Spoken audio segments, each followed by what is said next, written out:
Hello everyone, কিরাম আছেন আপনারা? আজকে আমাকে নিয়ে আইলো ইলিশ মাছ। এই দেন আমি কুর্তি বসে গেছি। মাছগুলো খুব একটা বড় না, এই দুটো মিলে 1 কেজি 200-250 গ্রাম হতেই পারে।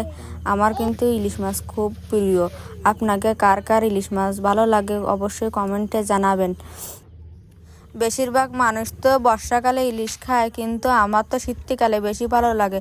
এই জন্যই বলিলাম বাজার থেকে একটুখানি ইলিশ মাছ নিয়ে এসে আমার শীতের সময় একটু ইলিশ মাছ ভালো লাগে, তাই নিয়ে আইলো। এইবার আমি মাছগুলো ভালো করে কাটিয়ে নেব। মাছ কাটার পরে আমি রান্না করব। আজকে আমি ইলিশ মাছ ভাজি করব, কারণ ইলিশ মাছ ভাজি খেতে আমার ভালো লাগে। আপনাকে কিভাবে ইলিশ খেতে ভালো লাগে অবশ্যই কমেন্টে জানাবেন। আর এর মধ্যে এই কুড়োগুলো এসে জম্মের জ্বালাতিল, ইচ্ছা করছিল মাছ কোটা ধুয়ে আগে ওরে কুটিয়ে নি।